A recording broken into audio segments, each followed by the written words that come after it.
Hoje temos o prazer de receber Ayrton Dornelles, que ele vem de Itapema, do Centro Espírita Luz da Manhã, e vai nos falar sobre motivos de resignação. Que Jesus te envolva. Queridas irmãs, queridos irmãos, que a paz de Jesus esteja com todos.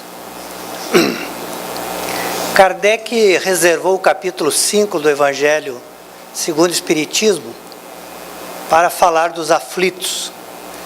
E nós gostamos muito de visitar esse capítulo, que é chamado Bem-aventurados aflitos, porque nós gostamos muito da aflição, né?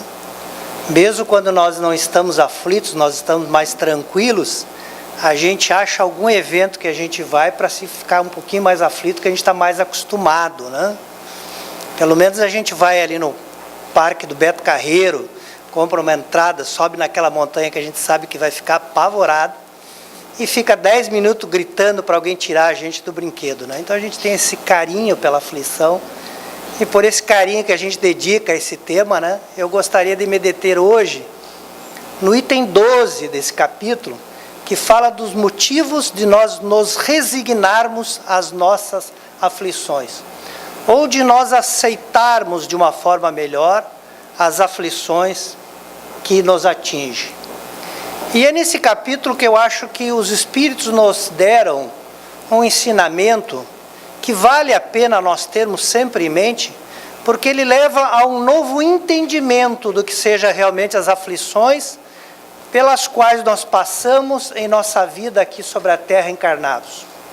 E lá os Espíritos dizem que nós podemos ser comparados a um devedor, cuja pessoa para quem nós devemos nos faz a seguinte proposta: se nós pagarmos hoje uma centésima parte do que nós devemos, ele nos perdoará e nós ficaremos livres da dívida.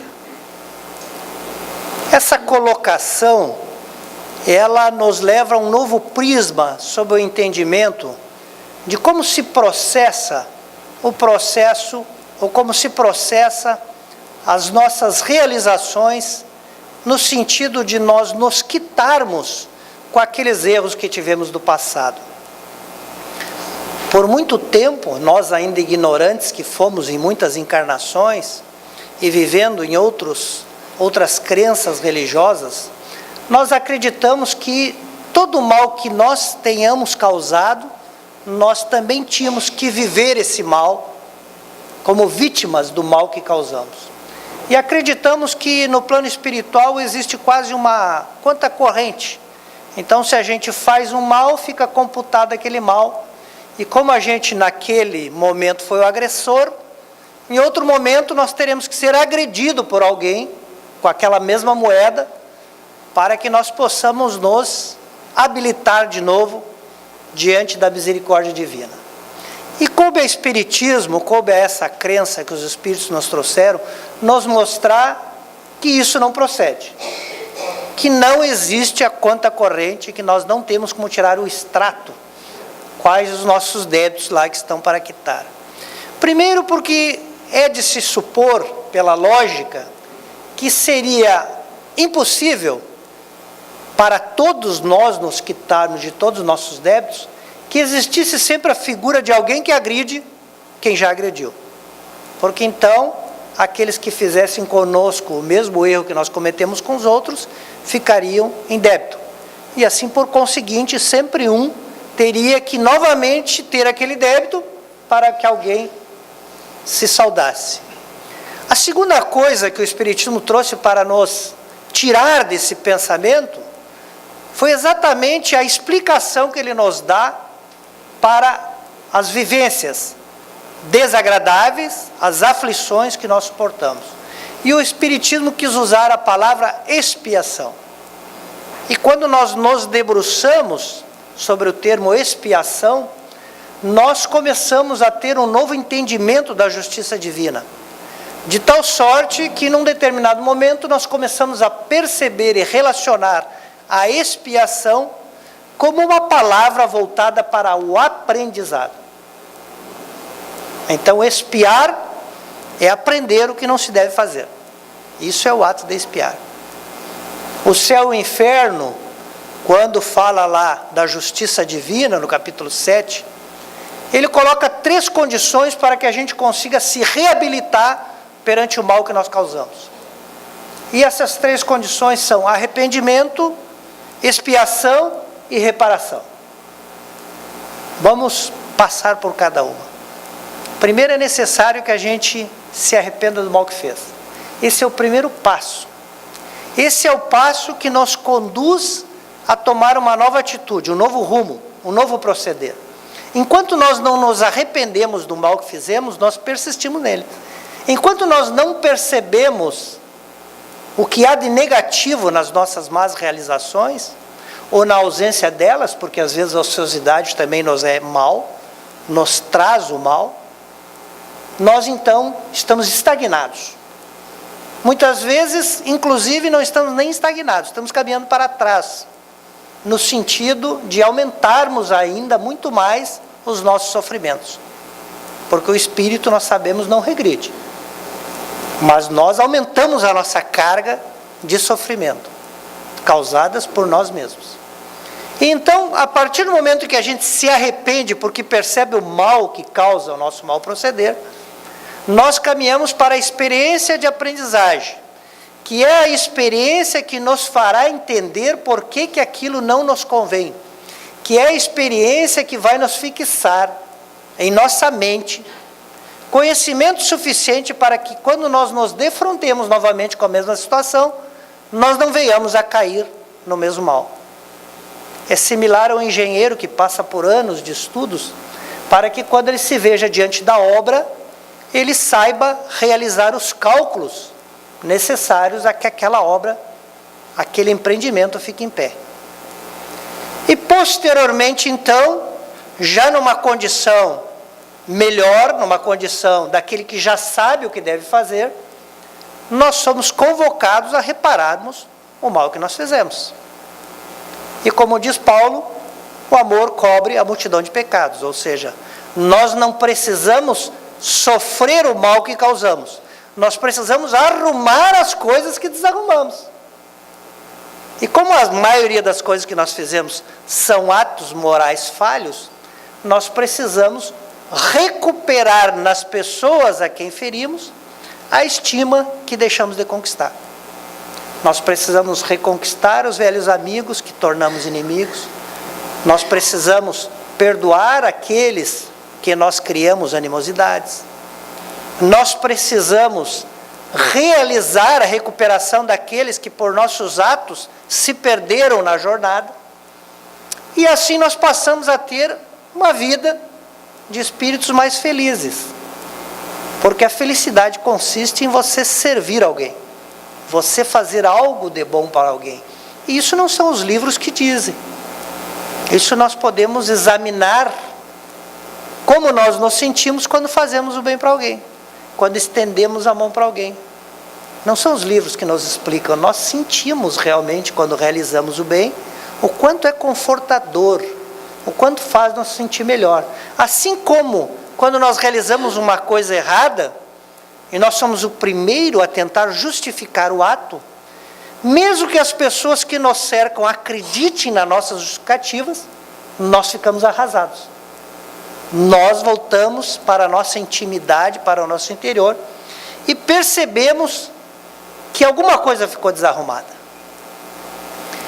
E todo este entendimento da palavra expiação nos leva a entender o que os Espíritos quiseram nos dizer quando nos compararam ao homem que deve e aquele que é o portador da dívida, aquele que nos emprestou, nos dá o direito de pagar somente 1%.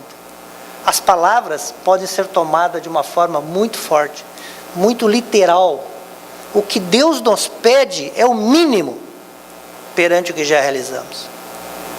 Ele só pede para nós passarmos pela prova, pela expiação, para que ocorra o aprendizado. Nada mais. Se nós tivéssemos que passar por todo o mal que já causamos, Imagine que agora a gente já é mais bonzinho, né? Mais civilizado. E a gente ainda faz o que faz, né? Imagina o que a gente já não aprontou. Mas Deus sabe que nós erramos muito mais por ignorância. Muito mais por não sabermos o certo do que verdadeiramente por maldade. Porque a mais das vezes, quando nós caímos no erro, é porque ainda não usamos uma faculdade que Deus nos ofereceu e que muito nos favorece e que nos torna humanos, que é a capacidade de raciocinar, de elaborar pensamentos e descobrir o que é melhor para nós. E como muitas vezes nós não usamos o raciocínio, a lógica, o bom senso, não usamos essa capacidade que só o ser humano tem, que é pensar, nós então agimos impulsivamente. Agimos por alguma coisa que ainda carregamos um vício, um entendimento errôneo do que sejam os nossos instintos, ou pelo excesso que emprestamos aos instintos, os quais o nosso princípio espiritual elaborou durante a sua jornada no reino animal, e nós respondemos de pronto, e respondemos de forma errada à convivência pacífica. E aí nos comprometemos. E por saber Deus que isso faz parte do nosso processo de aprendizagem, como os pais sabem que a criança, depois de cair várias vezes, ela vai conseguir caminhar, Ele então só nos pede que nós nos quitemos de 1% do que viemos a causar aos outros.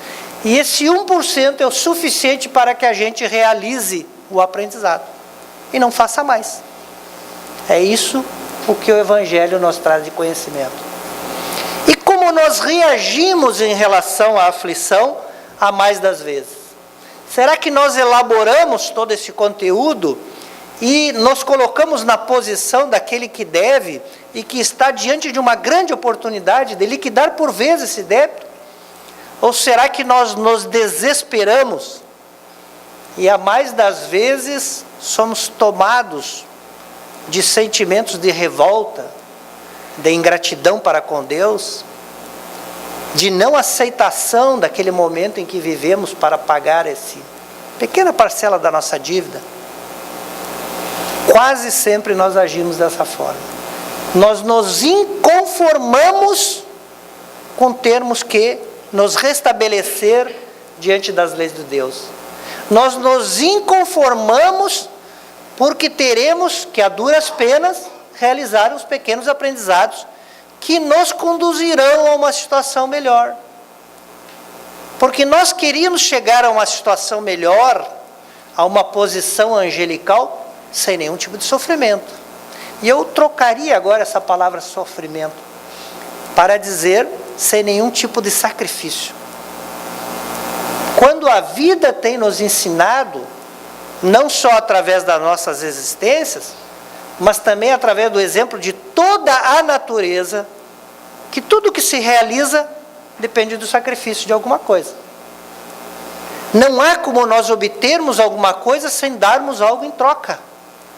Isso está na lei que rege o nosso próprio universo. O nosso universo é feito de trocas. O equilíbrio do nosso universo é feito de trocas. Por que seria diferente o nosso aprendizado? Então, quando nós somos colocados na condição em que nós podemos quitar o nosso débito e sairmos dessa existência numa condição melhor, a gente se revolta, não aceita e, então, por conseguinte, não se resigna à situação que está vivendo. E o que dizem os Espíritos no mesmo capítulo, no mesmo item, que quando desencarnarmos, e aí é uma comparação, né? Não é a lógica do que acontece, eles dizem, será semelhante a quando chegarmos ao plano espiritual, como seria semelhante quando o trabalhador no final do dia se apresenta à pessoa que o emprega e diz, trabalhei o dia inteiro, o que eu mereço? E o empregador diz, aqui está a sua paga, recebe pelo que realizou. Mas aqueles entre nós que nada fizeram durante o dia de trabalho, quando se apresenta o trabalhador, ele diz, olha, você já recebeu durante o dia, porque aproveitou a vida, foi uma maravilha, né? Quanta coisa boa nessa tua existência, agora voltando para cá, você não tem nada a receber, não, estamos quites. E nós sabemos que no plano espiritual ninguém nos julgará.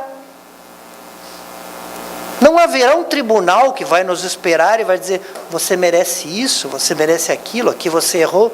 A nossa expectativa era até que tivesse, né? Porque daí a gente contratava bons advogados e eles arrumavam os tal de atenuantes para nos diminuir a pena. Mas não haverá esse tribunal. Porque o tribunal que nos condena está dentro de nós. É a nossa consciência. Essa essência divina, essa gota de Deus que Ele colocou em cada um de nós. E os nossos tormentos não são oriundos dos outros nos atormentarem. São os tormentos de nós mesmos nos atormentar.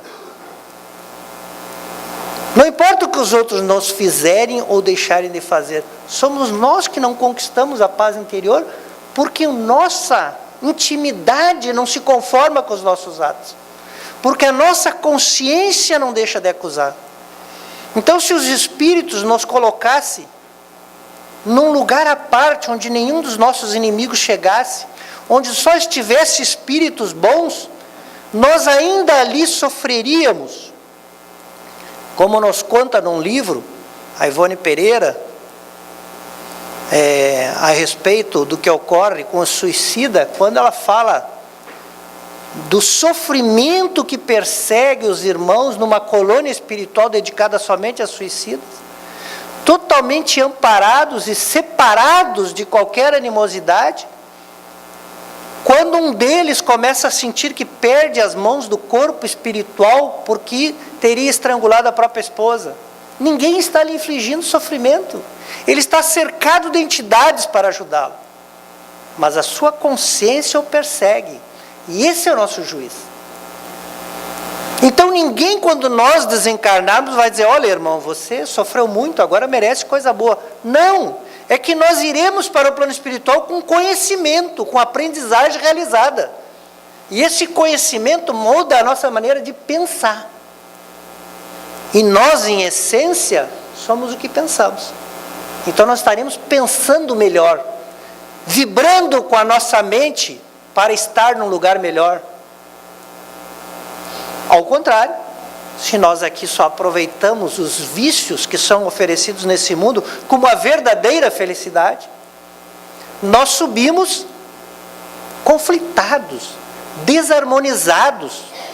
A nossa mente só pensa nessas coisas pueris, nessas coisas vãs que nos rebaixam. E aí quando desencarnamos, ficamos aonde? Aonde tem as coisas. Ou seja, ficamos por aqui, trafegando entre aqueles que vivem, buscando aqui ou acolá alguma sensação prazerosa que só o corpo físico oferece, que não é o verdadeiro prazer, que muitas das vezes é o desgaste ao extremo. E aí, nós condenamos a não receber o salário. Não nos habilitamos ao salário, que seria a libertação da esfera física. E ficamos aqui.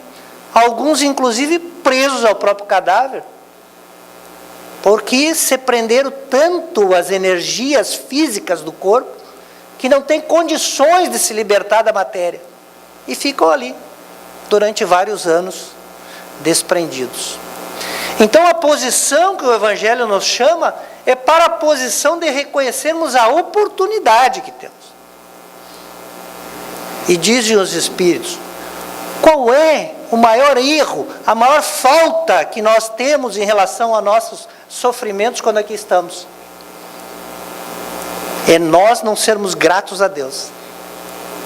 É nós não termos graças a Deus por estarmos passando por aquele momento que nos libertará.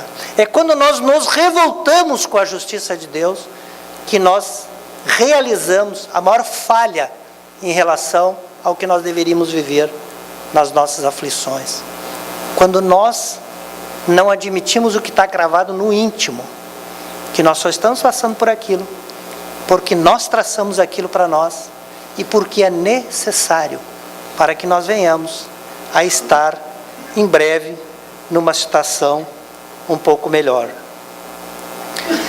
A Ivone Pereira nos trouxe um livro ao nosso conhecimento, que é o livro Ressurreição e Vida, que é escrito por um autor russo, Leon Tolstói, um daqueles que talvez ainda hoje seja um dos maiores escritores da Rússia. E então no capítulo 7 desse livro, Ressurreição e Vida, ele nos conta a história que ele chama o paralítico de Kiev. Né? Kiev, que é a capital hoje da Ucrânia, né? Mais a oeste da Rússia, né? Já próximo ao Mar Negro. E então, essa história começa a contar sobre um personagem que é um conde. E esse conde chama-se Dmitri.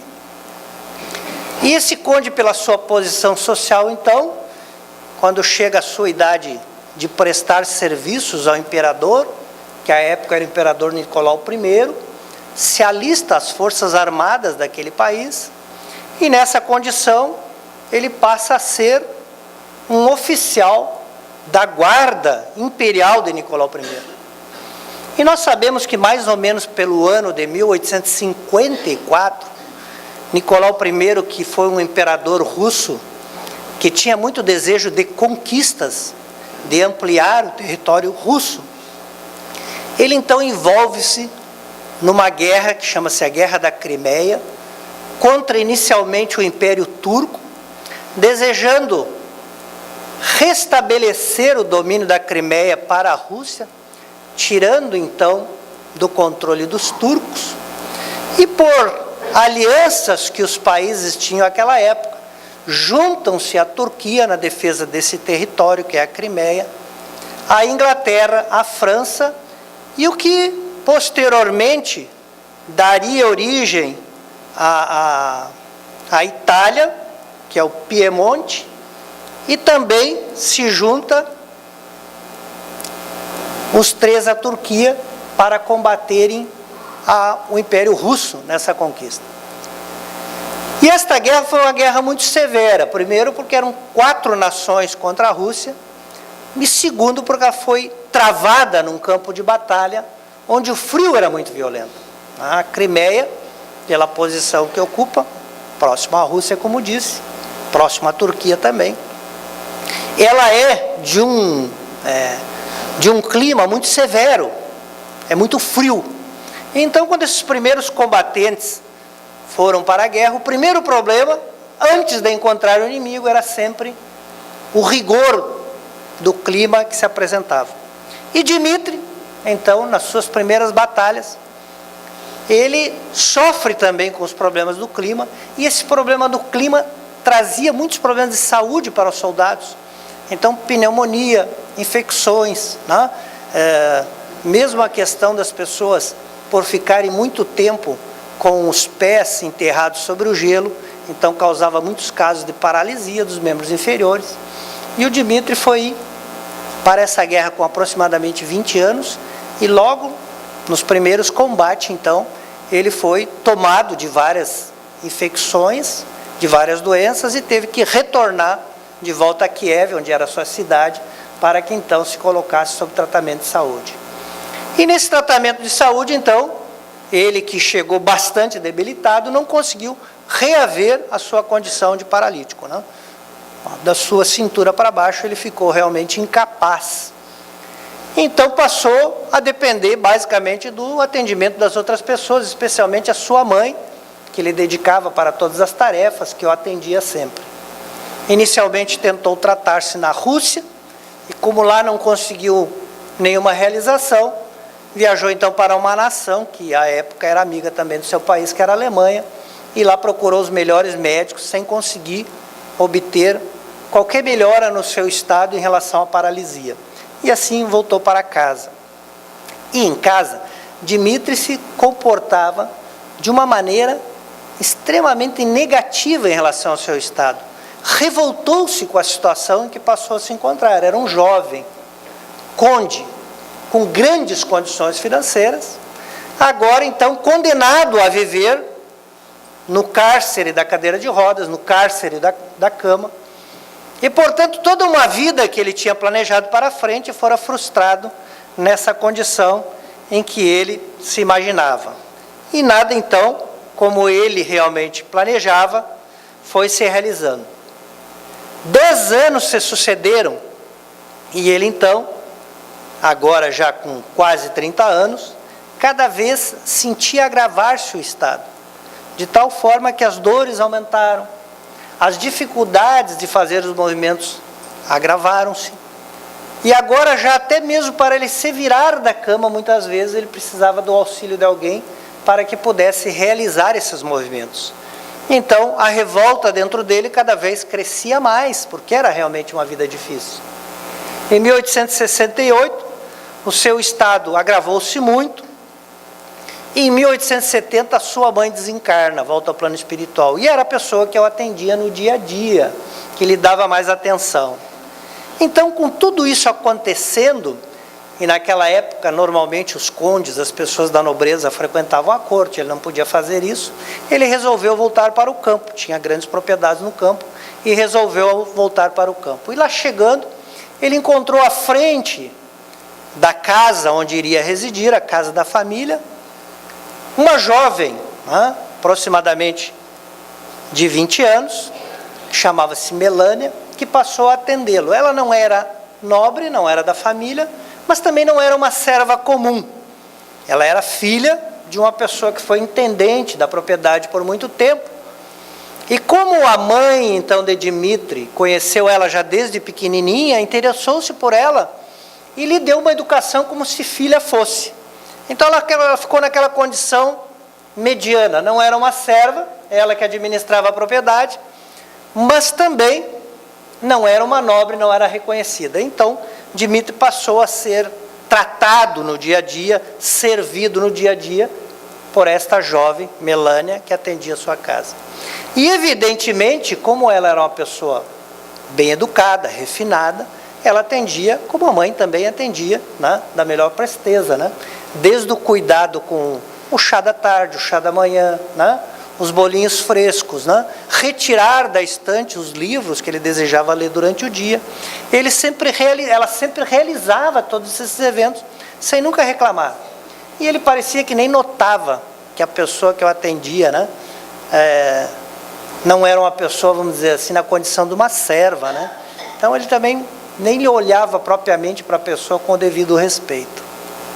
E assim foram passando-se os anos, e ela então sempre nessa dedicação. Chegamos a 1875, passados 5 anos dessa convivência, ele sempre tratando mal as pessoas que o cercam, inclusive ela. Sempre tratando as pessoas com desprezo, com revolta, com amargura, reclamando diariamente do dia. E nesse dia especificamente vem então até a sua residência o intendente, aquele que agora já era um novo intendente, não era mais o pai de Melânia, que já tinha desencarnado. E o intendente então vem lhe trazer notícias dos negócios que fizeram com a Suécia, e esses negócios não tinham dado o resultado esperado. E então, essas notícias desagradáveis abalam muito ele, e ele começa a xingar o intendente, né? Xingar as pessoas próprias. E não nota que o filho mais novo, de aproximadamente 10 anos do intendente, entrou junto.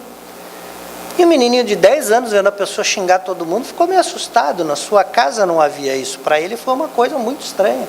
E ele então, vendo tudo aquilo, disse: olha, meu irmão também é aleijado, não fica gritando desse jeito. E Dmitri ouviu. E aí sempre que a criança fala com sinceridade. E nós adultos, quando percebemos a sinceridade da criança, a sua inocência, a gente parece que toma uma agulhada diferente. É diferente de uma pessoa mais velha, que a gente muitas vezes, já pelo orgulho, rejeita o exame. Mas a criança, com a sua inocência, nos desperta. E ele então viu o que estava fazendo, né? Viu a situação que ele estava causando para todos. E então, chamou-lhe a atenção a colocação do menino, e ele começou um diálogo. Você está falando que tem um irmão? Sim, tem um irmão. Eu tenho muitos irmãos, tenho vários irmãos na minha casa, somos 5. Ele disse: sim, mas eu estou falando, você falou que tem um irmão que tem um problema similar a mim? E o jovenzinho disse: sim, temos um irmão. Desde os 10 anos ele vive sobre a cama, né? Já está há 20 anos acamado com esse problema. Mas como? Nunca ninguém me falou que tivesse outra pessoa aqui na mesma condição que eu? Como ele vive? O que ele faz? Ele disse: não, mas ele é muito feliz. Como feliz? Como que alguém é feliz aleijado? Não pode. O menino disse: sim, ele é muito feliz. Vive a vida conosco, sempre damos risada. E ele então marca com o intendente que no próximo dia quer conhecer esse jovem, esse rapaz, que ele então não sabia da existência, já estava há 5 anos vivendo naquele local, e ele não sabia que existia uma pessoa nas mesmas condições dele. No dia seguinte, então, se faz presente pela manhã cedo, à casa do intendente, e conhece então o jovem Ivan. E Ivan, então, é esse jovem que, trabalhando com o pai na fazenda, que também era um lugar gelado, também sofreu infecção com 10 anos de idade, e adquiriu essa condição de não ter a locomoção. E então começa a ter um diálogo com ele e vê que ele é extremamente resignado à sua condição. E ele estranha aquilo e diz, mas como pode você se sentir feliz dizendo, mas eu tenho tudo. Eu tenho 10 mãos aqui para me ajudar. 12 mãos, tem papai, tem mamãe, tem meus 4 irmãos, fica todo mundo em volta me bajulando, como é que eu não posso ser feliz? A única coisa que eu sinto é não poder ajudar a minha família para que nós tenhamos as coisas que necessitamos. Mas como eu não seria feliz? E ele se vê surpreendido por aquele novo raciocínio de um jovem, numa condição similar à sua, mas certamente uma condição financeira totalmente diferenciada, filho de um capataz, com enormes dificuldades, numa família em que todos trabalham e também não estão todos à disposição o dia inteiro dele. E quando ele tenta melhor entender essa situação, de como é que o jovem poderia se sentir feliz nessa condição, o jovem então diz, mas você não conhece o Tito. Quem é Tito? Mas o Tito também vive aqui na sua propriedade. Mas e quem é esse Tito, pelo amor de Deus? E então ele começa a falar de Tito, um outro jovem que também era empregado anteriormente da família, que também trabalhava na família, que também fora na mesma guerra da Crimeia, e obviamente, quando os dois voltam da guerra, um volta para a família pobre, e outro volta para a família abastada, e que desde essa situação vivia na propriedade sem ninguém, sem família, porque ele, quando for à guerra, também era jovem, e quando voltaram, seus pais faleceram, e ele ficou numa casinha, uma esbá, como é chamada na Rússia, humilde, atendido pelas pessoas que lá diariamente frequentam a casa, levando algum alimento, algumas senhoras que vão lá lhe fazer a higiene, algumas pessoas que vão para que ele então, de noite, acendam a lareira, porque as casas não tinham calefação, não tinham ar-condicionado como hoje, nós estamos em 1870, e naquele frio, se a pessoa não tiver uma lareira aquecida, desencarna pelo frio, pelo rigor do clima. E ele então diz, não, mas alguém vai me levar, que eu preciso conhecer esse cidadão, esse rapaz. E aí então o próprio menino de 10 anos, o Petras, leva ele lá, e ele então começa a ter um diálogo com o nosso segundo enfermo, o Tito. E o Tito recebe ele sem saber o que dizer, é o barão, é o dono das terras visitando ele. A casa humilde, desorganizada, com lixo acumulado em volta, uma situação de penúria, ajudado somente pelas pessoas que também são pobres e que vivem nessa terra, que lhe auxiliam de alguma sorte, e ele então, esperando encontrar uma pessoa extremamente revoltada com a situação, encontra um rapaz feliz, cuidado por uma outra pessoa com um problema de deficiência mental que dorme com ele todos os dias. E ele diz, mas como pode você se sentir bem? Ele diz, mas eu me sinto bem, eu me sinto feliz.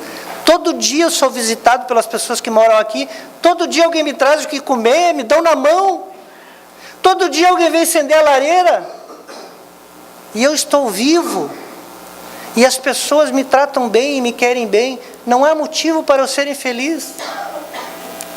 E ele não entende como é que pode ser aquilo, e então começa a conversar com o Tito, e diz, você não falando que eu tenho uma situação difícil, porque não conhece o Elias. Ele disse, mas meu Deus, quem é esse Elias? E ele então começa a falar de Elias, que era um outro rapaz, que quando era pequeno era surdo e mudo, mas ainda se prestava ao trabalho. E então de novo já foi trabalhar numa fábrica em que produziu álcool. E numa explosão na fábrica então ficou tetraplégico. E vivia sendo cuidado pela mãe dele. E como já era tarde, diz: amanhã alguém vai me levar, porque eu preciso conhecer Elias. E no dia seguinte, bem cedo, mandou arrumar a carruagem para que ele fosse conhecer essa outra pessoa, que também vivia nas suas terras. E que ele não sabia da existência por 5 anos.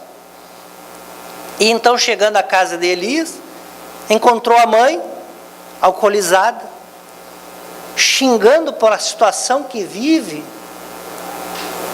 porque ela não aceita o fato de que criou um jovem para que fosse o seu sustento futuro, e agora que precisava do filho para ajudar, o filho estava ali naquela condição. E então começa a travar um diálogo com ela, e começa a perceber como esse jovem, como essa pessoa é atendida por uma mãe que não quer fazer por ele o que as pessoas fazem todo dia por Dmitry. Reconhece uma pessoa que não tem todos os dias o amor, o carinho dos outros para servi-lo sobre um catre, sem nenhuma condição de existência, sem nenhum auxílio de ninguém. E ele começa então a ser tomado por um sentimento que é aquele que nos aproxima dos anjos, a piedade. E a mãe fala: eu só estou aqui porque a mulher do Kozlovsky, quando fugiu de casa para também não atender o seu esposo, a polícia foi atrás e trouxe ela de volta. Porque se eu pudesse fugir, eu também fugia. Mas como a polícia foi buscá-la, ela voltou para casa e suicidou-se. Ele diz: mas e quem é Kozlovsky? O paralítico aqui do lado, tomado de lepra. Ele diz: mas onde vive esse homem? Aqui na sua cidade, logo aqui abaixo. E ele então diz: agora eu quero conhecer o Kozlovsky. E ele vai até ele. E quando chega lá, os vizinhos dizem: olha, não entra, ele tem lepra. E ele diz: minha vida já está difícil, se pegar lepra também do jeito que eu já estou há tantos anos, não vai mudar nada. E então bate e vem a pessoa que cuidava de Kozlovsky. E ele diz: eu quero entrar. Ele diz: mas não pode, meu senhor. O senhor deixa o que o senhor quer deixar, as esmolas quer deixar, eu levo. O senhor diga o que o senhor quer dizer, eu levo. Ele está tomado de lepra, não pode. É difícil para quem chega vê-lo, inclusive. E ele diz: não, eu sou dono dessa terra, eu quero ver ele. Eu quero olhar nos seus olhos. E então o anão não poderia desautorizar o barão e autoriza a entrada dele. Ele então entra e vê realmente o quadro severo da lepra, em que já o corpo já está totalmente deformado, partes do corpo já não existem mais, e esperando encontrar uma pessoa inconformada, ele recebe com muito carinho e diz: esperávamos a sua visita. Como me esperavam? É que os mentores nos disseram ontem que hoje nós receberíamos uma visita especial. Eu achei que era desencarnado, porque nunca imaginei que alguém encarnado ia querer vir aqui, estar comigo. Mas nós já esperávamos. Mentores espirituais? Sim, eu tenho estudado a questão espiritual. E descobri que aqui é só uma passagem, e que aqui estamos para avançarmos, para nos desfazermos dos nossos vícios. E por isso eu aceito a minha condição, porque sei que é temporário, e sei que aqui estou fazendo frente a muitos erros. O barão não vai acreditar, certamente, mas eu, em outra existência, fui Ivan o Terrível, o imperador mais cruel da Rússia. Pratiquei contra meus súditos os piores crimes. E agora foi me dada uma grande oportunidade de mim, através desse aprendizado, reconhecer a minha inferioridade. Reconhecer que a lei de Deus não pode ser abandonada da forma que eu fiz. Descobrir o que é a responsabilidade que se tem quando se tem o poder. quando se tem as condições. E por isso eu me resigno. Mas como você se resigna? Eu acabei de ver 4 quadros horríveis, mas certamente o seu é pior. O meu é pior? Pior é minha esposa, que continua correndo na casa, não consegue se ver livre de mim, suicidou-se, mas continua aqui comigo. Não consegue se libertar desse cenário, que é um cenário horrível, concordo. Eu estou feliz. São meus últimos dias. Dmitry voltou para casa. E naquela noite foi para seus aposentos. Até mesmo os empregados perceberam que ele chorou pela madrugada. No dia seguinte, levantou-se com outra disposição. Entendi agora por que Jesus disse: bem-aventurados os aflitos. Bem-aventurados aqueles que sofrem e são perseguidos. E todos nós que ouvimos essa história, devemos refletir e pedir a Deus que nós sejamos mensageiros da paz. Onde houver o desespero, que nós sejamos o elemento de levar uma boa palavra. Onde houver dificuldade, que nós sejamos o elemento de levar alguma coisa que seja útil. E que as pessoas que nos cercam possam sentir prazer de estar conosco, no nosso conforto, entrelaçado pelos nossos bons pensamentos. Que Jesus nos ampare.